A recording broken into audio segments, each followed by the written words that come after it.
আসসালামু আলাইকুম। আজকে তৈরি করব পুরা বেগুন ভর্তা। এর জন্য বড় একটা বেগুন নিয়েছি। এখন আমি একটু সরিষার তেল দিয়ে মেখে নিচ্ছি।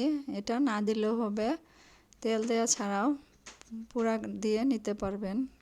আর এই বেগুন ভর্তাটা একটু অন্যরকমভাবে করব, খেতে খুবই ভালো লাগে। এই শীতকালে বাজারে প্রচুর বেগুন পাওয়া যাচ্ছে, চাইলে এভাবে ভর্তা করে খেতে পারেন। তো এর জন্য এখানে আমি বেগুনে বেশ কিছু ছিদ্র করে নিচ্ছি ছুরি দিয়ে, দেখতে পাচ্ছেন। তো এখন আমি এই বেগুন যে ছিদ্র করলাম, এই ছিদ্রর ভিতরে দেশি এক কোয়া রসুন দিয়ে নিলাম। তো কয়েকটা ছিদ্রতে আমি এভাবে রসুন ভরে নিব। এই তো আরেকটা রসুন নিয়ে নিলাম। তো ভালো করে ভিতরের দিকে ঢুকিয়ে দিতে হবে। তো রসুন দেওয়ার পর এখন এখানে আমি পেঁয়াজ দিয়ে দিচ্ছি। পেঁয়াজ আমি ছোট পেঁয়াজ টুকরো করে 4 ভাগ করে নিয়েছি। এখন পেঁয়াজও ভালোভাবে আমি ভিতরে ঢুকিয়ে দিচ্ছি। একটু চেপে চেপে দিতে হবে। তো এই তো দেখতে পাচ্ছেন ছোট টুকরো করে নিয়েছি। বড় করে দিলে কিন্তু ঢুকতে চাবে না, এই জন্য ছোট করে নিতে হবে। তো এখন আমি কাঁচামরিচ দিয়ে দিচ্ছি। কাঁচামরিচটা আমি টুকরো করে নিয়েছি। চিকন অংশটুকু ভিতর দিকে দিয়ে তারপর চাপ দিতে হবে। দেখতে পাচ্ছেন ভিতরে ভালোভাবে দিয়েছি আমি। তো এইভাবে চেপে চেপে দিতে হবে। তো সব কিছু আমি ভিতরে এইভাবে ঢুকিয়ে নিয়েছি চেপে চেপে। বেগুনটা যখন পুড়ব তখন বেগুনের সাথে সাথে সব কিছু সিদ্ধ হয়ে যাবে। তো এখন আমি চলে যাচ্ছি চুলায়। তো চুলায় আমি একটা স্ট্যান্ড বসিয়ে নিলাম। আপনারা চাইলে স্ট্যান্ড ছাড়া সরাসরি বসিয়েও পুড়িয়ে নিতে পারেন। তো আমি স্ট্যান্ডের উপরে বসিয়ে চুলাটা ধরিয়ে দিলাম। তো এখন আমি কিছুক্ষণ অপেক্ষা করব। তো কিছুক্ষণ অপেক্ষা করার পর এখন বেগুন আমি উল্টিয়ে নিচ্ছি। তো এভাবে উল্টিয়ে চারপাশ ঘুরিয়ে ঘুরিয়ে পুড়িয়ে নিব। তো এক পাশটা হয়ে গেলে এখন আরেক পাশটা এভাবে নিচের দিকে দিয়ে দিতে হবে। তো এখন আমি আবারও অপেক্ষা করব ভালোভাবে পুরা হয়ে আসা পর্যন্ত।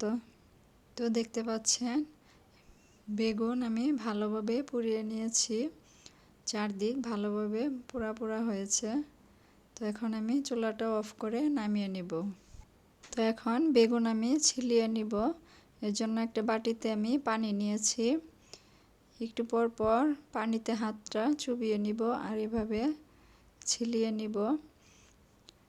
বেগুনটা এখনও গরম আছে, হাতে যাতে সেকা না লাগে, এই জন্য হাতটা ভিজিয়ে নিলে ভালো হবে।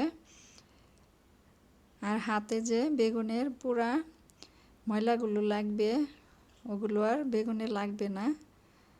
তো বেগুনটা সম্পূর্ণ পরিষ্কার থাকবে। তাই এইভাবে হাত ধুয়ে ধুয়ে ভালো করে ছিলিয়ে নিব। তো এইভাবে করে সম্পূর্ণ বেগুন আমি পরিষ্কার করে নিব। তো বেগুন ছিলিয়ে নেওয়ার পর এখন এই বুটার অংশটুকু ফেলে দিতে হবে।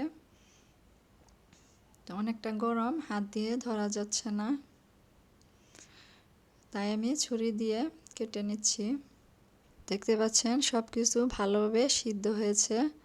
তো অনেকটা গরম, এইভাবে আমি কিছুক্ষণ রেখে দিব যাতে অতিরিক্ত গরম ভাবটা চলে যায়। তো বেগুন কিছুটা ঠান্ডা হয়ে যাওয়ার পর হাত দিয়ে আমি এইভাবে মেখে নিয়েছি।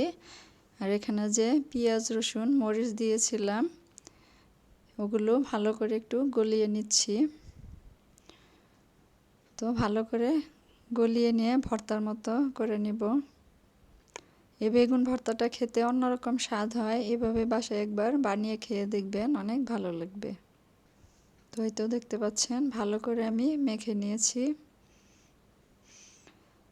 পুরা বেগুন ভর্তা গরম গরম ভাত দিয়ে খেতে কিন্তু খুবই ভালো লাগে। আমার তো খুবই ভালো লাগে। আপনাদের কেমন লাগে অবশ্যই কমেন্টে জানাবেন। তো মেখে নেওয়ার পর এখন এক সাইডে সরিয়ে নিচ্ছি। তো এখন আমি স্বাদ মতো লবণ নিয়ে নিলাম। আর নিয়ে নিচ্ছি 2টা ভাজা শুকনা মরিচ। আর আমার এই শুকনা মরিচটা অনেক ঝাল, তাই আমি অল্প নিলাম। আপনারা যদি বেশি ঝাল করতে চান তাহলে আরও 2-1টা মরিচ বাড়িয়েও নিতে পারেন।